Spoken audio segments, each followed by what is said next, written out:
So for our next topic, we will tackle about statically indeterminate structures. Kapag sinabi nating statically indeterminate, we are dealing with structures that not solvable by our equilibrium equations. So for this topic, hahanap tayo ng ibang relation para ma-come up tayo ng another equation para makuha natin yung mga unknowns natin. Kasi dealing with statically indeterminate, for these structures, mas marami yung unknowns natin compared to the available equations that we have. So for problem number 1, a steel bar 50 mm in diameter and 2 meter long is surrounded by a shell of cast iron 5 mm thick. So in this example, meron tayong steel dito sa loob na merong inside diameter of 50 mm. So kung ikakat natin yan, ito yung cross section niya. Dito sa gitna, it is a steel. Tapos meron yan na diameter which is equal to, so from here, yung diameter niya, we have 50 mm. And it is surrounded by a cast iron. So yung cast iron natin having a thickness of 5 mm. 5 mm to. And ganun din dun sa kabila. We have also 5 mm. So eto, may steel. So yung nakapagitna dito, it is a cast iron having a thickness of 5 mm. So meron tayong 5 dito. 5 mm. Sa kabila, ganun din, 5 mm. So, eto, this is a cast iron.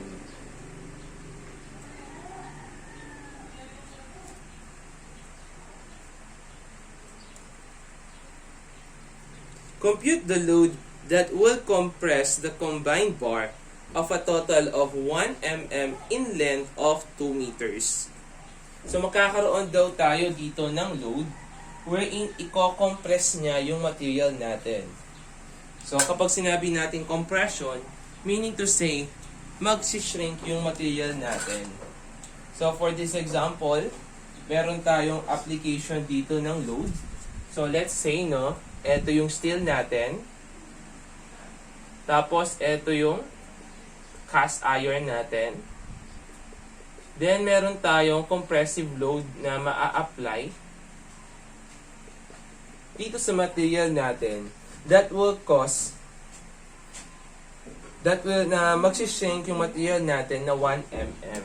So, meron tayong available dito na compression force which is yung P.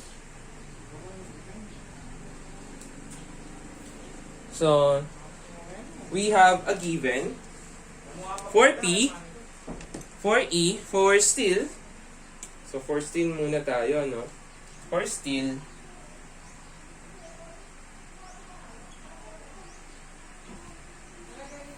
E is equals to 200 gigapascal or 200,000 megapascal. And for cast iron, we have a value of modulus of elasticity which is equal to 100 gigapascal. So, yung given natin dito, sinabi na yung deformation daw natin is equal to 1 mm for every 2 meter.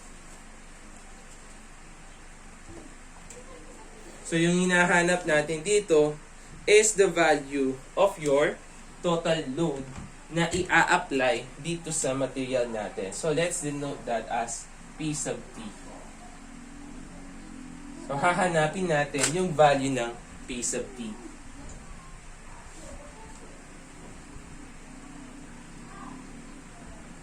So, first of all, since mako-compress yung material natin, kung mako-compress yung steel, definitely mako-compress din yung cast iron natin to a total of 1 mm. So, kunin muna natin yung value ng mga forces natin. So, siyempre, meron tayong ditong compressive force na P sub T. Siyempre, magkakaroon ng internal resistance yung material natin. So, mag-a-act dyan yung force natin sa steel, yung resisting force sa steel, plus yung resisting force natin sa cast iron. So, same here. So, we have yung force sa steel plus yung force natin sa cast iron. So, we will solve first the value of the force at steel at saka yung force natin sa cast iron using the given deformation. Kasi nga, nagkaroon tayo ng compressive force, magkakaroon tayo ng shrinkage of 1 mm. So, consider muna natin yung sa steel. So, for steel, since it is actually loaded, so that is P L over AE. So, we have a value of 1 mm for the deformation. So, hinahanap natin is yung force sa steel. Yung length niya is 2,000 mm. And yung area ng steel natin, that is, since it is circular, so we have pi over 4,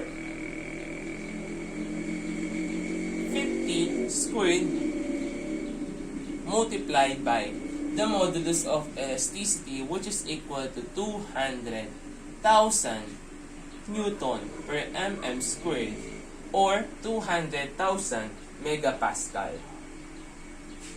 So we have a value of force in steel which is equal to 62,000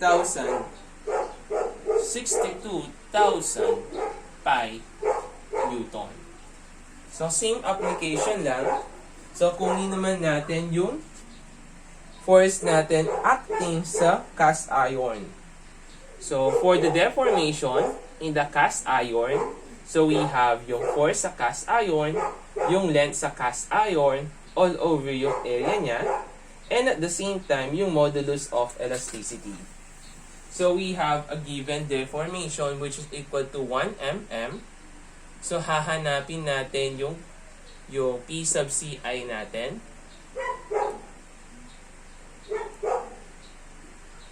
So kunin natin yung area. So that will become pi over 4.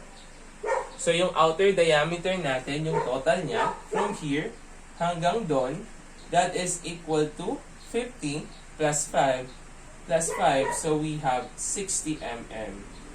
So, that will become 60 squared minus yung inner natin para makuha natin yung hollow.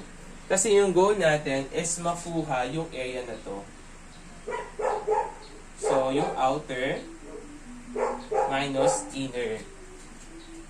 So, we have 60 squared minus 50 squared. And yung E natin is equals to 100 times 10 raised to 3 Newton per mm squared.